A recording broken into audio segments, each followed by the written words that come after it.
This is an interactive audio experience. If you'd like to play again, turn the lights down low and relax into your seat. When last we met, Eric found himself within the silent tower, twisting through time. He climbed its cold embrace. What awaits him at the summit? And why does the bell toll only when someone's listening? The answer lies in the hush of this forgotten place. Come now, pull your cloak close and ascend. Higher still. The stairs sigh beneath your weight, each step a whisper of ages past. Above, the blackwood door beckons, pulsing faintly with ancient might. This is the hour when the veil grows thin, when the boundary between worlds feels but a breath. Are you ready to step through? To leave the world of waking for a realm where echoes linger and memory dances in the dust? What secrets will you find? What dreams will stir within the tower's keep? Dare you climb higher? Do you hear the bell calling? Trust the rhythm of its song, the steady pulse that echoes through the stairwell. With each resonant chime, you are closer to understanding, closer to the heart of Silent Hollow's tale. Here, the keeper of stories awaits, a weaver of dreams and guardian of the past. Reach out now. Touch the worn stones that line the path. Can you feel their wisdom beneath your fingertips? The tower knows you. It has been waiting, so come, dear listener, and listen closely. Let the bell guide you. Let the whispers of the stairs lead the way.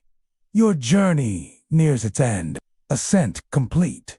You stand before the final threshold. Take a deep breath, embrace yourself. Before you lies the sanctum of the tower, a sanctuary of swirling mists and dancing lights. In the center, a crystal sphere pulses with ethereal glow, suspended above a pool of liquid starlight. Around it, phantoms flicker, faces long forgotten, voices hushed to echoes. Do you feel their gaze upon you? Their whispers brush your ears, sharing fragments of tales long past. You reach out to touch the mist, to reach those fleeting forms, and with each gesture, more memories bloom, a tapestry of lives entwined, of joys and sorrows, hopes and fears, all woven into the fabric of this place. Can you hear the bell now? Its melody swells, resonating within the chamber, weaving through the spectral throng. Look closer. See how the crystal sphere responds to its song, how the pool of starlight ripples with otherworldly grace. What mysteries lie within its depths? What truths await to be uncovered? The bell tolls again, and with its chime, the past stirs. The phantoms gather closer, drawn by the music's haunting strain. A procession of souls, each with a story to tell, each seeking to share their silent sorrow. Yet amidst their somber dance, a glimmer of warmth persists, a flicker of hope in the gathering gloom. They beckon you forward, offering solace, seeking release. Will you heed their call? Will you listen to the stories trapped within their ethereal forms? The tower waits, the bell tolls, and the phantoms dance.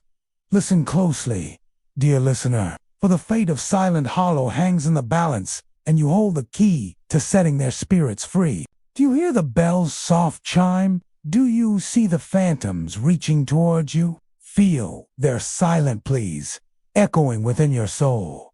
Now is the moment of choice. Will you stay and listen? Will you help the lost souls of Silent Hollow find peace? Or will you leave them to wander, forever bound to the tower's shadowed embrace? Consider well, dear listener, for your decision will shape their eternal rest. Time stretches and compresses within the tower's embrace. Outside, moments pass, but here, centuries converge. Listen closely to the phantoms' whispers, to the bell's resonating chime. Within their tales, within the tower's heart, the truth of Silent Hollow awaits. Make your choice, dear listener, and let it echo through eternity. Time is a river that twists and turns within these ancient halls. While moments tick by in the world beyond, within the tower, eons seem to intertwine. The phantoms pause, their whispers fading into the hush of the tower. All eyes, or perhaps souls, turn towards you. The bell tolls once more, its melody hanging heavy in the chamber. The choice dear listener, is yours. Will you stay and unravel the mysteries of Silent Hollow, or will you leave the phantoms to their eternal rest and the bell to its mournful chime? Decide quickly, for the river of time flows ever onward. Will you stay and listen, or will you leave and let the echoes fade? The phantoms swaying gently in the timeless expanse of the tower. Their forms shimmer, their voices echo with the chime of the bell. Will you reach out a hand in solace? Will you seek to understand their silent pleas? The tower waits, patient and eternal. The bell tolls, its melody weaving tales of joy and despair. This is the crossroads. Dear listener, will you choose understanding or departure? Will you listen to the stories of Silent Hollow, or let them drift into the abyss of forgotten memories? Choose wisely, for your decision will shape the ending of this tale. The hush of the tower presses in. The phantoms seem to hold their breath, their forms shimmering with anticipation.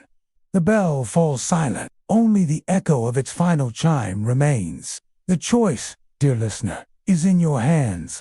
Will you stay and listen, or will you leave Silent Hollow to its eternal slumber? Whatever you decide, know this: the bell will toll again. The phantoms will dance anew, and the tower will stand, a silent witness to the passage of time. Listen closely, for the final moments of Silent Hollow's tale unfold. The decision made, the bell chimes once more, its melody echoing through the ages. The phantoms respond, their forms solidifying, their whispers growing stronger. Together, you and the lost souls of Silent Hollow weave a symphony of remembrance.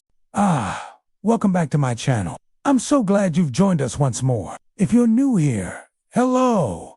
And let's find out what horrors lurk beneath the moonlight, shall we? Tonight, we're taking a trip to the picturesque Sleepy Hollow. Well, maybe it won't be so sleepy by the end of our tale. Once upon a time, tucked away in a hollow where trees sang and the river ran silent as stone, stood an ancient tower, gray as grief and tall as time. Its windows were dark, eyes staring into eternity, and its door, heavy as a shroud, hung like a maw ready to swallow the light. People walked past every day, heads bent against the wind, hearts full of songs and laughter, for the tower was old, and it meant them no harm. Or so they thought. For, deep in the hollow, where moonlight dripped like ink onto the hills, the tower kept watch over all it held dear. All it held dear, the joys and sorrows, memories and dreams, hopes and heartbreaks, the very essence of the hollow and its people. And it did this through a magic as old as the mountains and as quiet as the grave, a magic woven into the fabric of its being, into the very stones of its walls. See, the tower had a daughter, or rather she was born of it, born of sorrow, but not sad, just as a pearl is born of grit in a shell.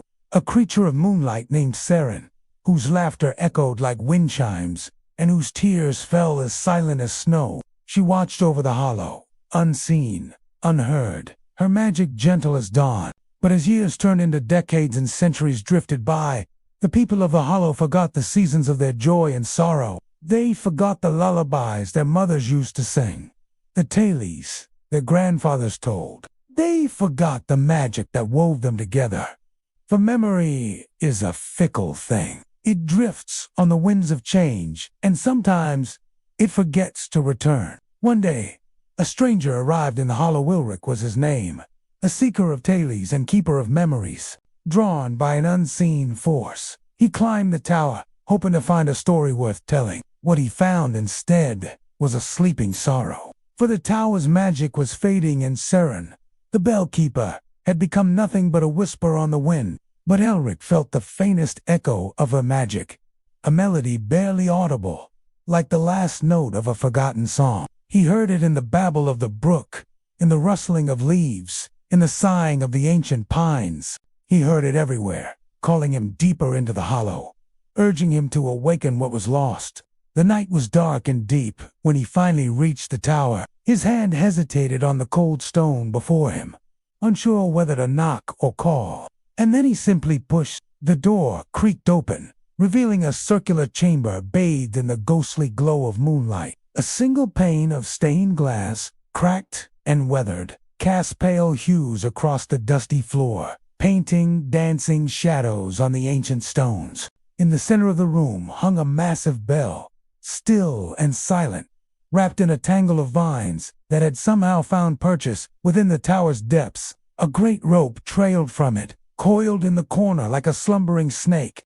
Elric stepped inside, and the floor beneath him was a canvas of twisting runes. They weren't carved or painted, but grown from the very fabric of the earth itself. The runes pulsed ever so gently to the rhythm of a sleeping heartbeat. And in that moment, as the moonlight painted silver streaks across his face, Elric felt a whisper against his bones. He who remembers may awaken what was lost. He turned, half expecting to see a wisp of mist or a fleeting shadow, but there was no one there.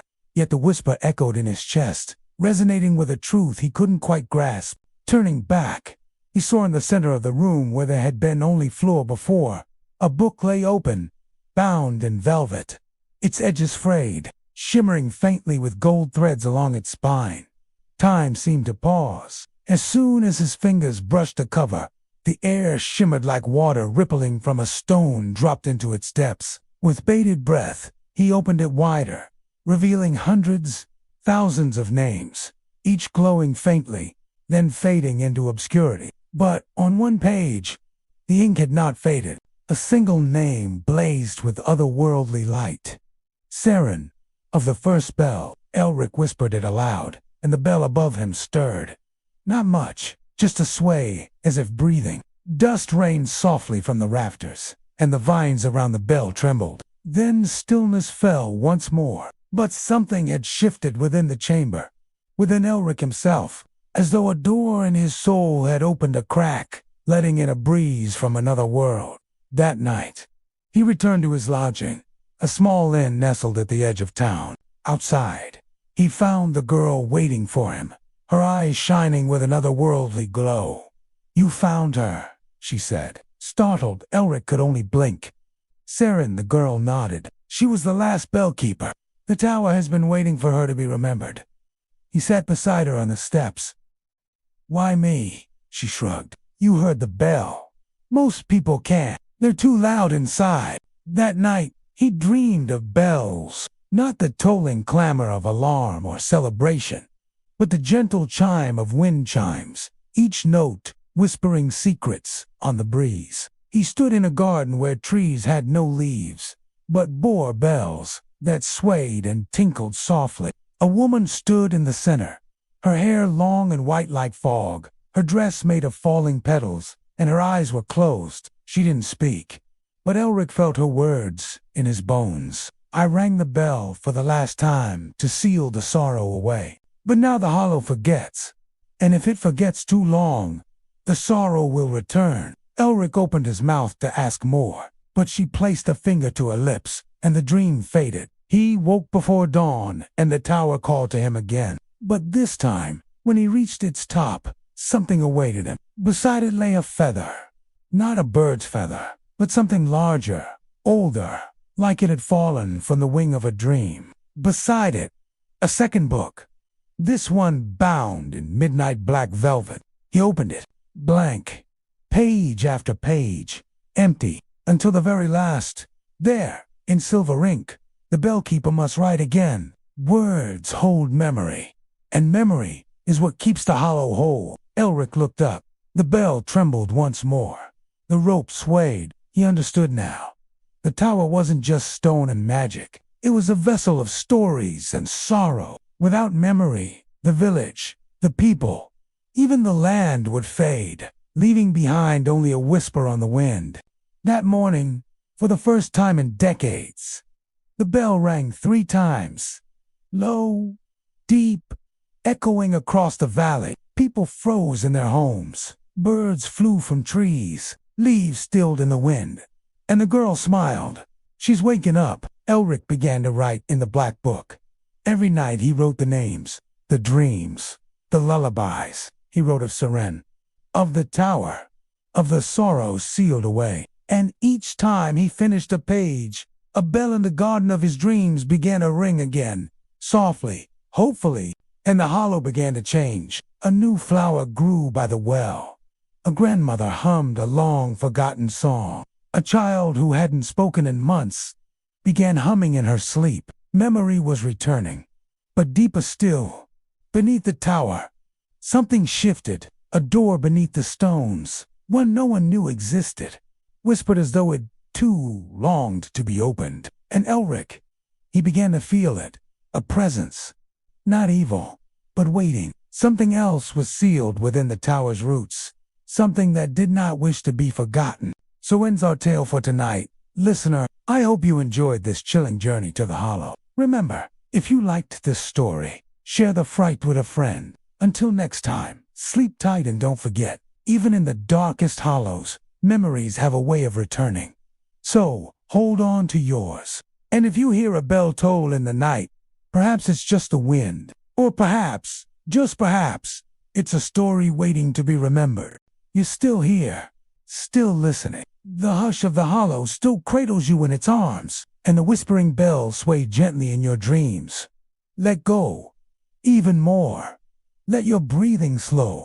Let the hush deepen as we return to the tower.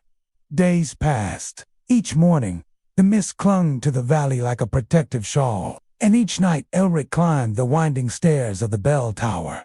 Book in hand, he wrote by candlelight, words spilling softly, as if dictated by memory itself. The book, the one of midnight hue, no longer felt empty. It felt alive. Each sentence he carved shimmered for a moment before settling into the page. Not ink, but memory made visible. But tonight was different. The moment he opened the tower door, he felt it a coldness. But not of wind or season. It came from beneath, from below the stone floor, where no door had ever been. The black book had a new page, one he hadn't written, in pale, silvery letters. Where memory ends, echoes begin. Below the bells, the forgotten sing. Elric looked around, and for the first time, the floor looked unfamiliar. Dust had been disturbed. A faint outline of a spiral appeared. Not a symbol, but a hidden hatch. Kneeling, he pressed his fingers to the stone. It gave slightly, like old breath held too long. The hatch lifted, slow, reluctant, and a smell drifted upward. Earth, age, time without air, a narrow spiral stair, descending into the dark. And though reason told him no, something deeper, something older, called him forward. He lit his lantern and stepped down. The stone passage was tight. The air was thick, not with dust, but memory. Faint whispers curled through the shadows. Not voices. Exactly.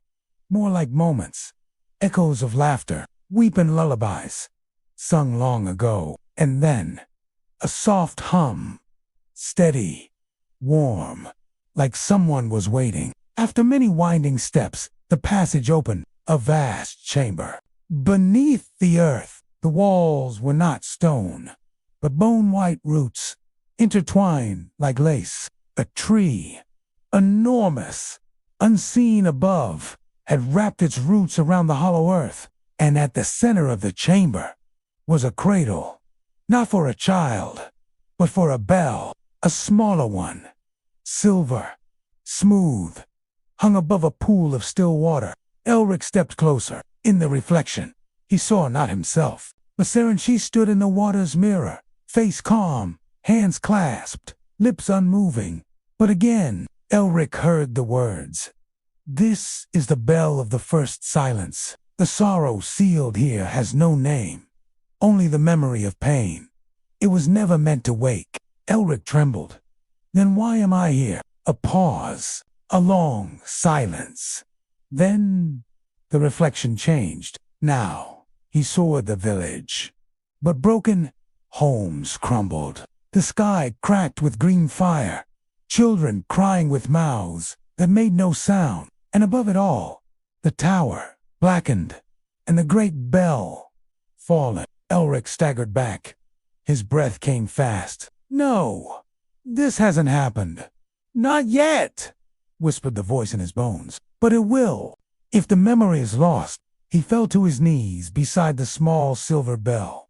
Then what must I do? The girl's voice, the one from above, echoed softly behind him. You have to remember what no one else can. He turned. She stood at the chamber's edge, the lantern light dancing on her face. But I wasn't here, he said.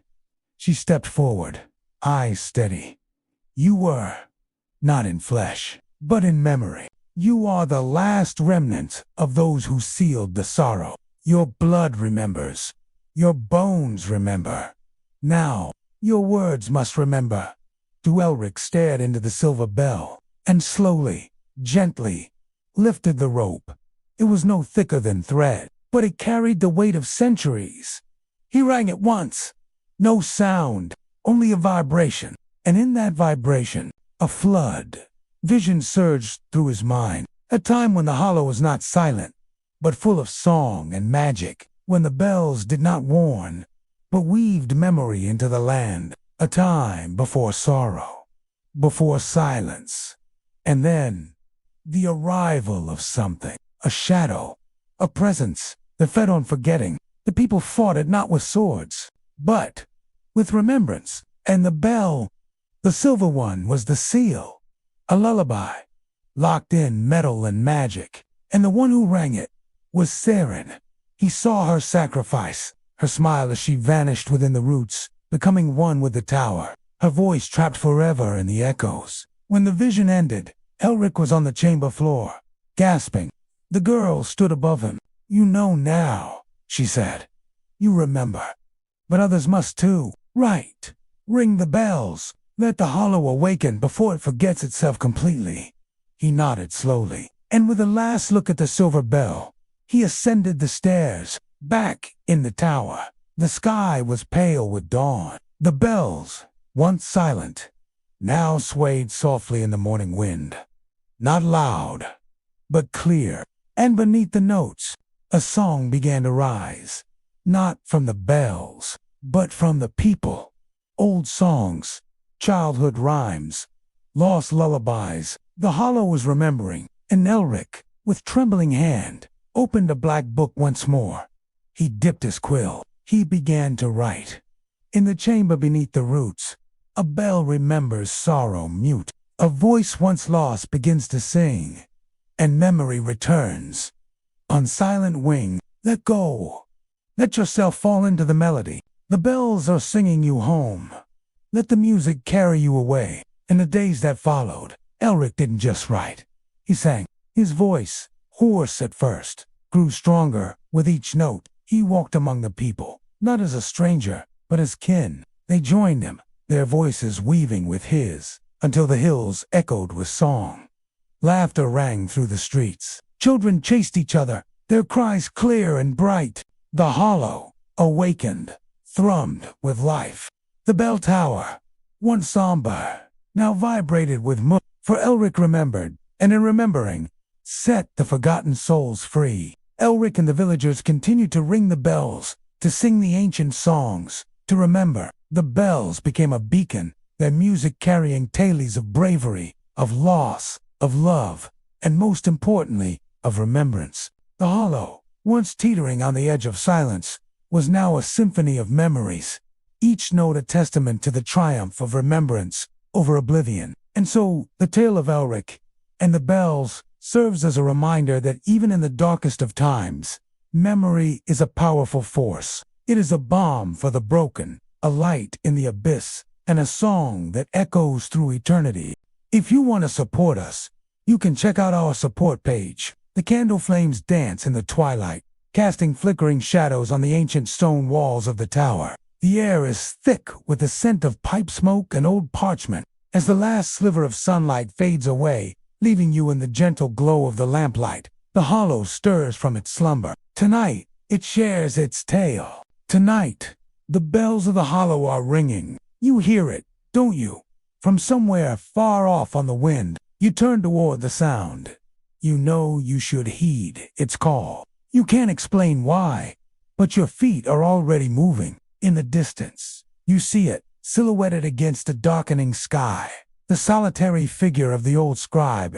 Ever since the bells began their nightly chorus, he has climbed the tower, seeking answers among the silent stars. You hurry closer, drawn by some invisible string tied around your heart. Soon, you'll be at his side, sharing in his vigil. And as the hollow begins its tale, you'll understand why.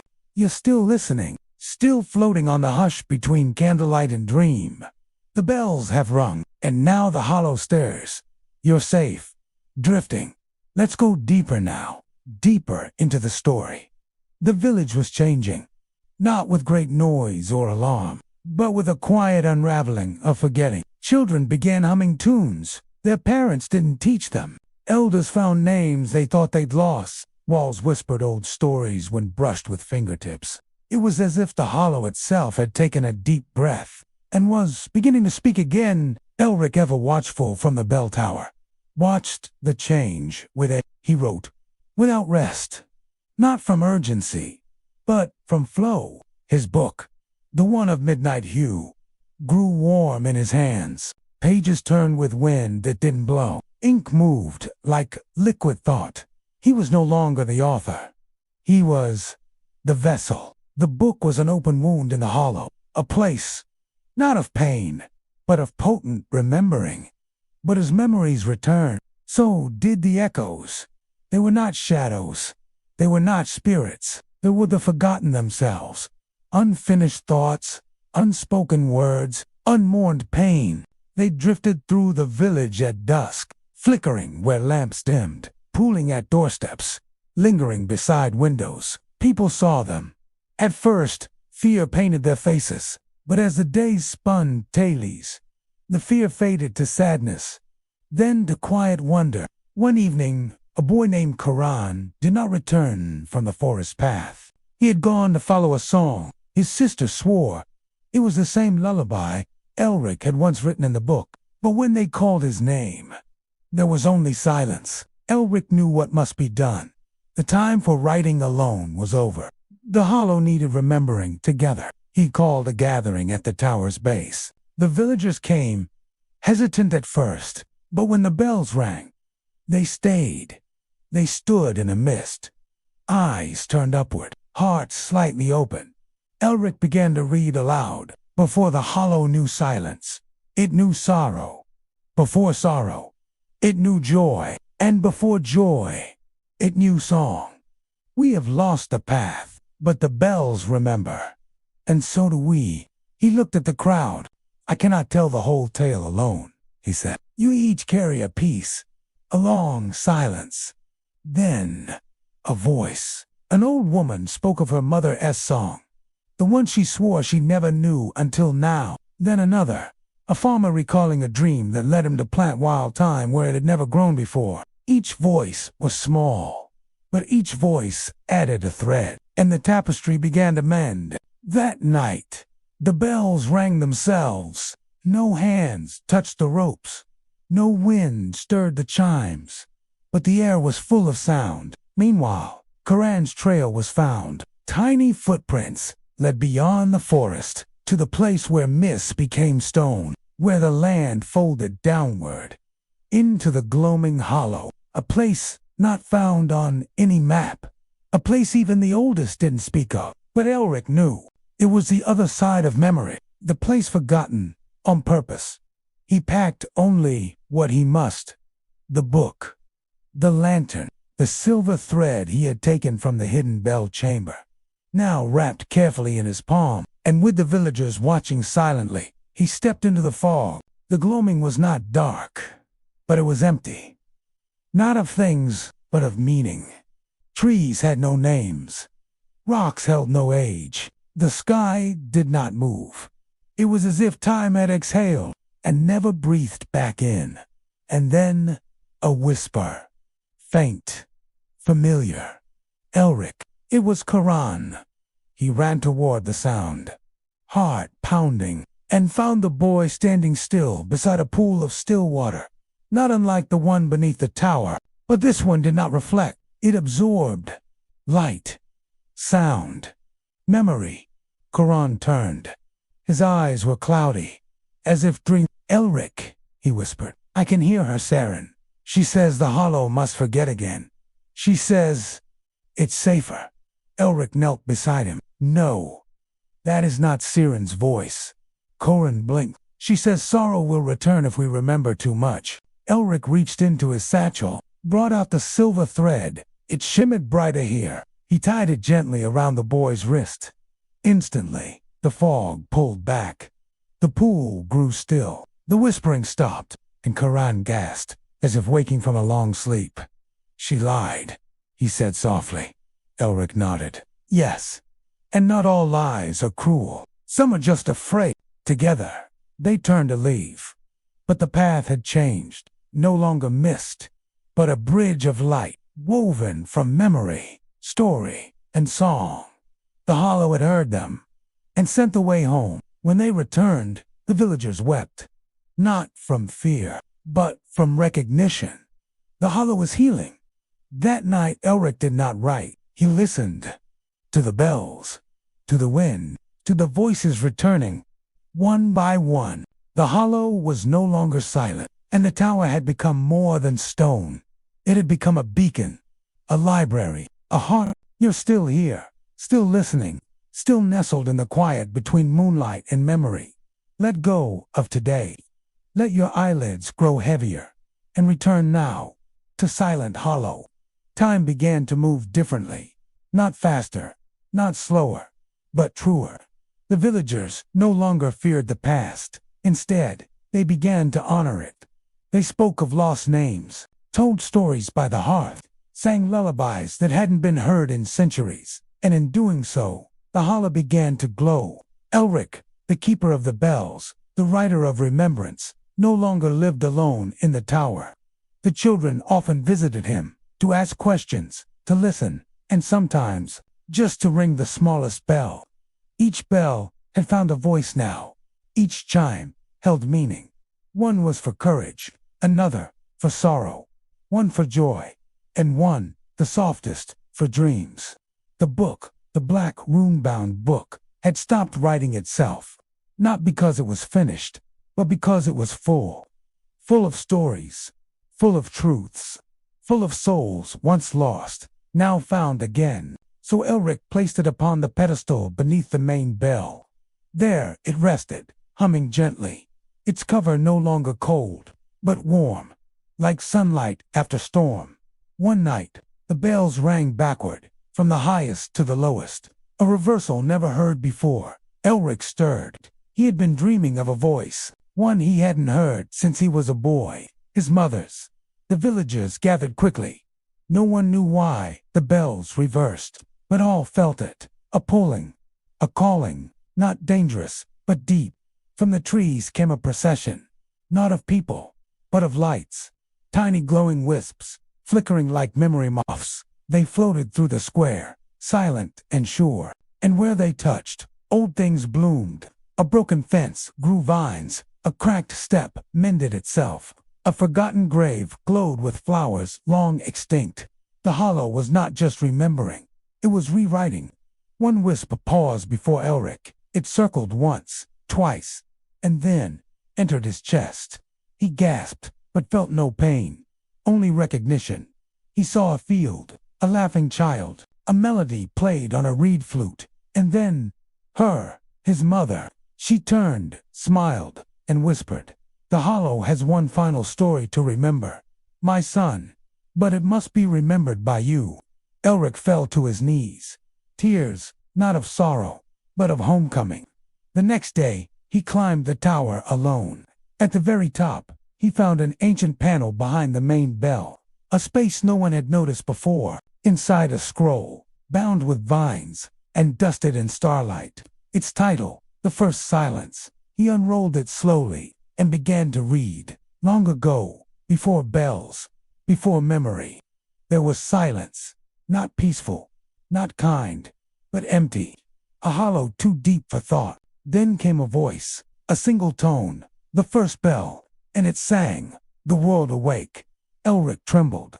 This was not just village lore. It was origin, not just of the hollow, but of all memory. The scroll went on, describing how the bell tower was built atop a sleeping song.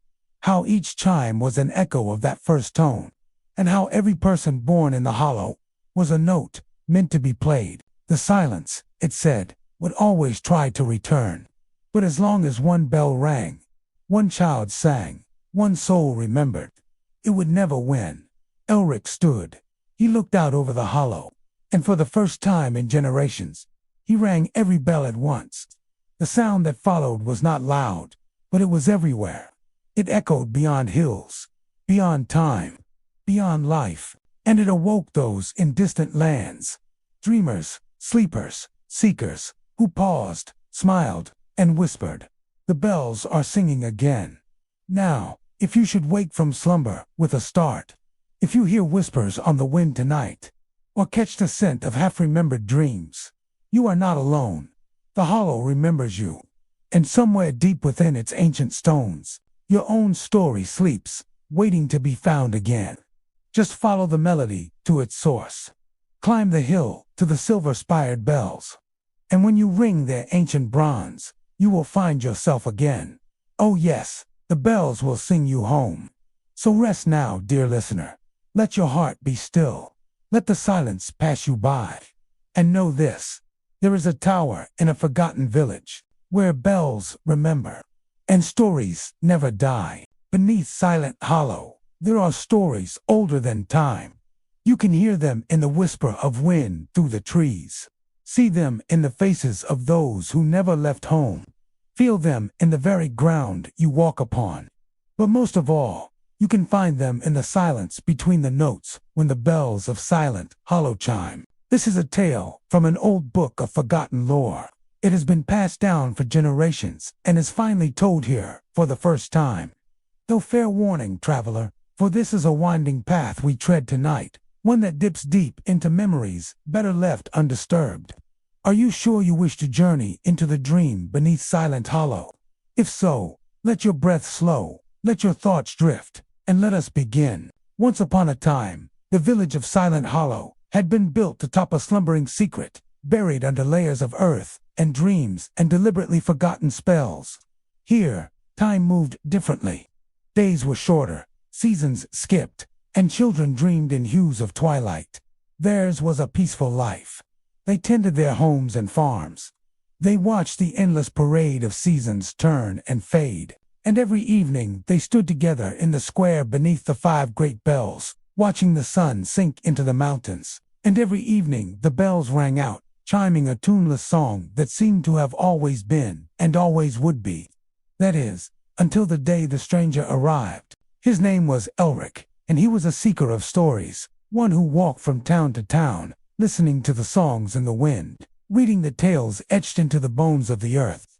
And when he came to Silent Hollow, he sensed something ancient stirring beneath the hills, something immense and hidden and humming just beyond hearing. He spoke to the villagers, of course, staying in their guest house and sharing meals and laughter around crackling fires.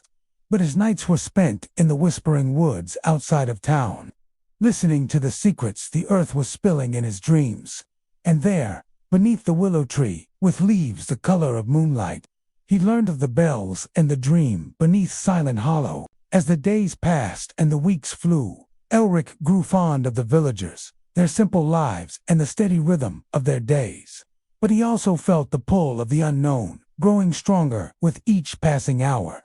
He had to see what lay beneath the hills, hear what song the earth wanted sung.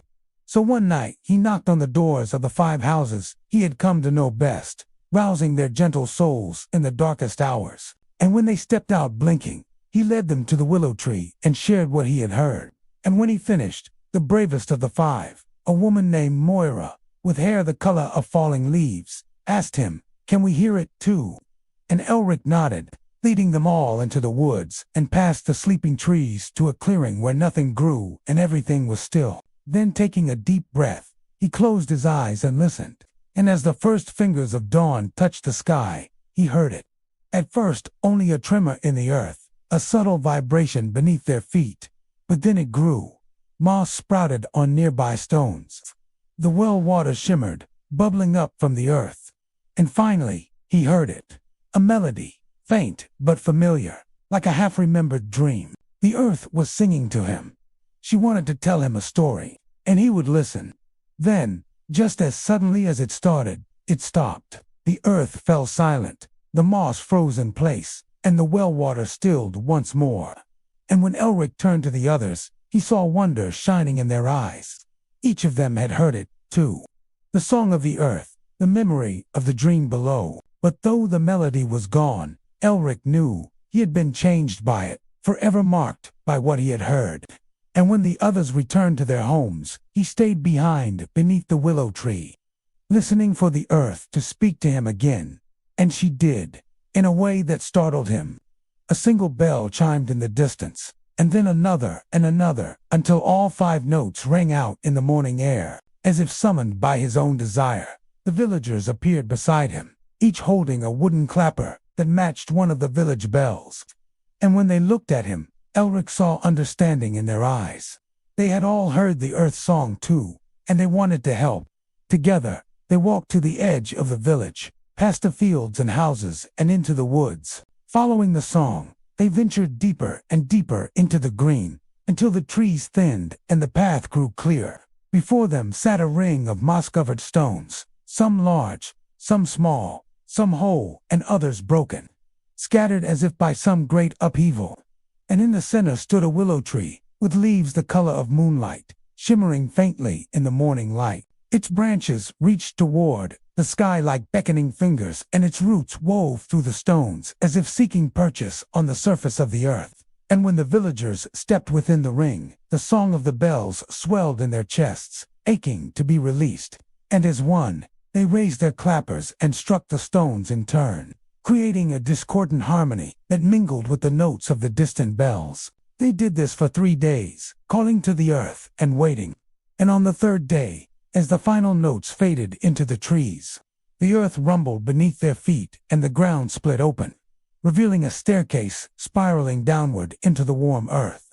And from the lowest step, a lantern flickered to life, joined by another and another, until the entire staircase was illuminated by floating flames that seemed to burn without fuel and glow without heat.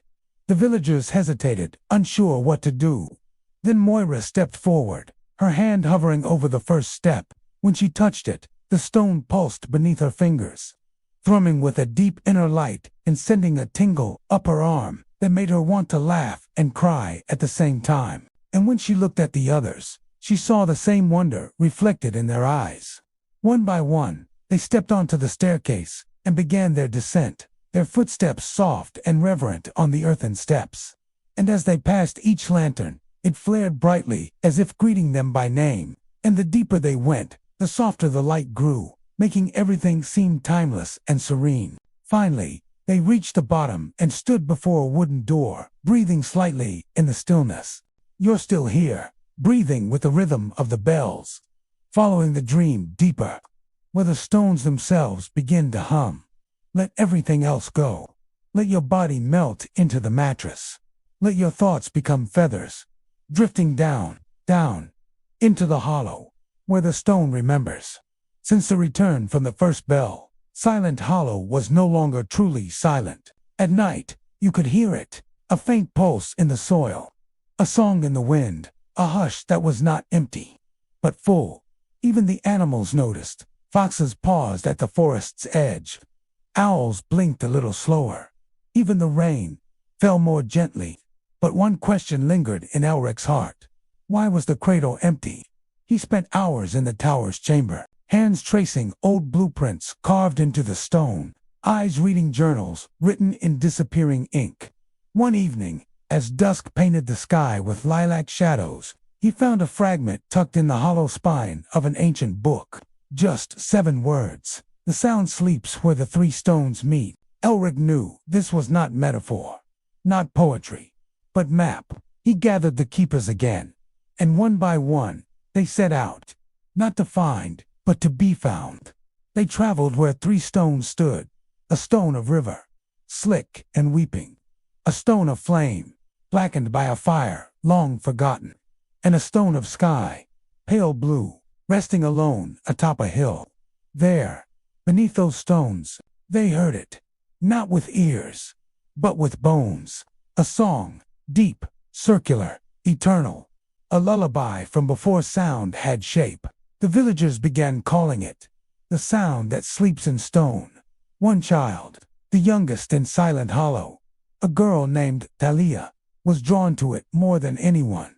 She would hum in her sleep, tunes no one taught her, melodies that made flowers turn to face her. Elric began to understand. The cradle wasn't empty, it was waiting for her. But Thalia was not meant to be taken, not by the bells, not by the deep. She was not a sacrifice. She was a bridge. One twilight, as mists curled like soft breath around the rooftops, Thalia walked, not lead, but guided to the tower, to the highest chamber. Elric waited, already knowing. She placed her small hand upon the bell cord, and without hesitation, rang it. The sound that emerged was like no other. It was not loud. It did not echo. It entered. It touched every stone, every leaf, every heartbeat in the hollow. And the hollow sighed, as if it had been holding its breath for centuries. Then the tower changed. Its stones shimmered faintly. The carvings rearranged. The shadowed corners softened. And at the very top, a door appeared. One that had not been there before. Carved with 3 symbols: flame, water, sky.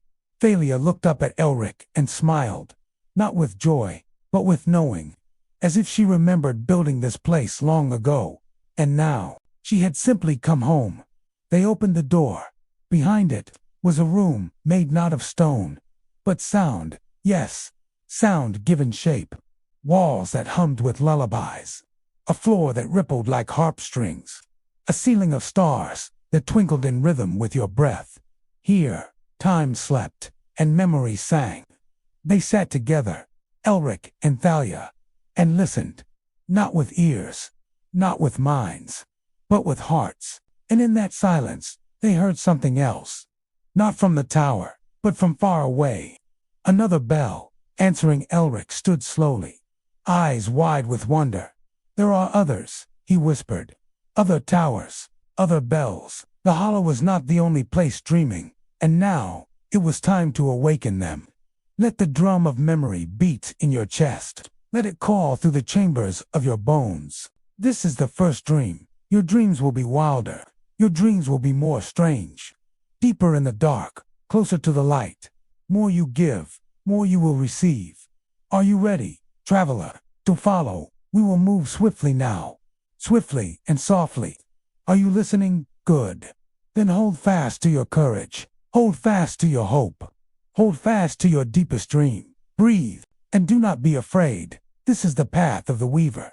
Of many paths, this is the longest. Of many trials, this is the deepest. Yet the heart of the weaver beats true, and the heart of the weaver sings. Come, my children, follow me. Beyond the dreaming spires, beyond the sleeping skies, beyond the veils of memory and might, beyond the fading echoes of day and night. Follow my song, my dancing light. Follow my steps, my steadfast guide. I am the weaver, ever at your side. I am the weaver, in you confide. Now step with me, my children, bold and free. Dance with me, my darlings, eternally. Be with me, my treasures, always and all. And fear not the darkness, though shadows may fall. For I am the weaver, I am the light that calls. I am the weaver, forever your guide. I am the weaver, with you, in you, abide. What have we almost forgotten? To laugh, to dance, to live in the sun's golden glance. What have we almost forgotten? To sing, to fly, to let our spirits take wing. What have we almost forgotten? To love, to dream, to make life's canvas gleam. What have we almost forgotten? To feel the earth's gentle, healing grace, to seek solace in her warm embrace. What have we almost forgotten? To listen to the whispers of the trees, to find wisdom on the whispering breeze. Edrin knocked 3 times, once for each of them, then waited. Only silence answered. He knocked again, this time harder, and the sound echoed strangely in the vast hall. "Hello, is anyone there?" Still nothing. He turned to Mara and Alaric, both of whom were staring intently at the door. Their expressions told him what he feared. They heard it too, a faint but distinct scratching from within. The sound was irregular, like claws on wood, but it seemed to be coming from inside the door itself. "Whatever's in there, it's alive," he whispered, reaching for the hilt of his sword. "And it doesn't seem friendly." The scratching grew louder, more insistent, until the wood splintered. A clawed hand tore through the grain, then a second, and a third. Finally, the door burst open, revealing a staircase that plunged into darkness. The air on the other side was icy cold, smelling of mildew and dust. A chill wind snaked out, tugging at their clothes and whipping strands of Mara's hair across her face. "What?" Ulrich breathed, stepping back. "There shouldn't be a draft." Even as he spoke, the wind intensified, whistling through unseen cracks and swirling about their feet like a living thing. The scratching sound resumed, but now it was accompanied by gurgling whispers that seemed to slither through the gaps in the doorframe. Fear pricked at Mara, but curiosity warred with it, drawing her closer. Something about the whispers was familiar, like an old half-remembered dream. She reached out and brushed her fingers against the cool wood. Instantly, the scratching and whispering ceased. "Are you sure about this?" Idrin asked, his grip tightening on his sword. "We don't know what's down there, or what's behind whatever's down there." Behind him, Mara heard a faint sigh. Turning, she found that Ulrich had closed his eyes and was leaning against the doorframe, as if listening intently. When he opened his eyes, they glowed faintly in the gloom. "I hear echoes," he said quietly, "of anger, fear, despair, but also hope. There's something down there that wants to be free." His gaze met Mara's, and she saw understanding dawn on his face. "It called us here for a reason. Whatever's down there needs our help." She felt a surge of sympathy for the trapped creature, whatever it was, and her determination solidified. She wasn't sure what awaited them in the darkness, but she knew she couldn't leave whoever was down there to suffer alone.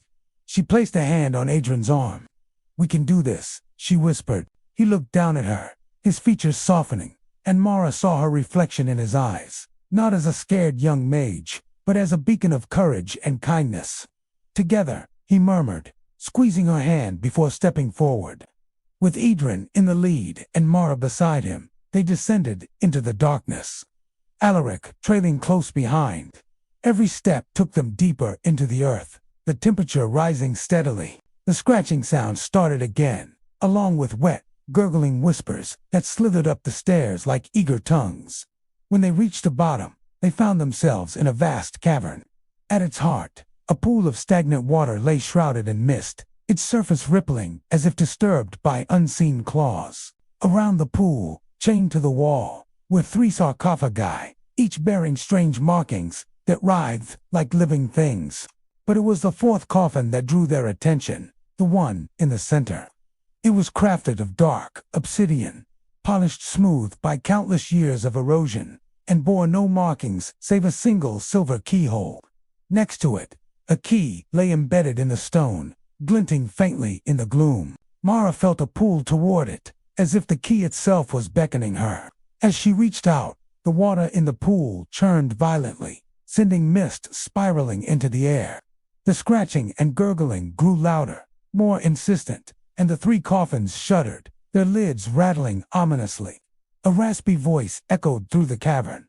"You have come, at last. You bear the mark, child of starlight. Only you can set me free." The voice seemed to come from everywhere and nowhere at once, yet Mara felt as if it were inside her head.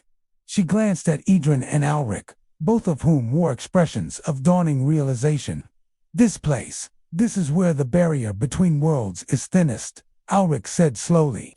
"The entity bound here used this castle as an anchor, drawing power from the veil between our world and the spirit realm. But to free it, we need the key." Mara nodded, already moving toward the obsidian coffin. She felt the scratching cease as she neared, as if whatever was trapped inside was watching her every move. Carefully, she inserted the key, feeling a jolt of magic course through her veins. The lock clicked open, and Mara threw back the lid. Inside, nestled on a bed of withered roses, lay a human skull. Its empty sockets seemed to stare accusingly, and a faint green glow emanated from the teeth. Mara hesitated, unsure what to do next. Then, as if sensing her confusion, the skull began to speak. Place me in the water, child of starlight. Let the pool wash away the bonds that hold my spirit here. Mara didn't hesitate. She picked up the skull reverently and walked to the edge of the pool. As she leaned forward, the water rippled again, forming a swirling vortex. And in that moment, Mara felt a connection, a link between the living world and the spirit realm. With a final surge of magic, she let go. The skull plunged into the water, disappearing from sight. As it hit the surface, the vortex vanished. The pool went still, and the chains around the 3 coffins snapped, releasing them from their heavy lids crashed to the floor, kicking up clouds of dust. And from within, 3 new voices echoed through the cavern. Thank you, child of starlight. Your courage has freed us from our slumber. The 3 specters that emerged were humanoid in shape, yet their forms flickered, as if composed of moonlight and shadow. They bowed their heads in unison. We are the guardians of the balance. What is your bidding? Mara blinked, realizing she was still holding Alaric's lantern. The flickering light revealed the faces of her companions, both etched with fatigue and wonder. What do we do now? Idrin whispered. Mara turned to the guardians, a smile gracing her lips. I think, she said, we should start by asking them about the curse on our kingdoms.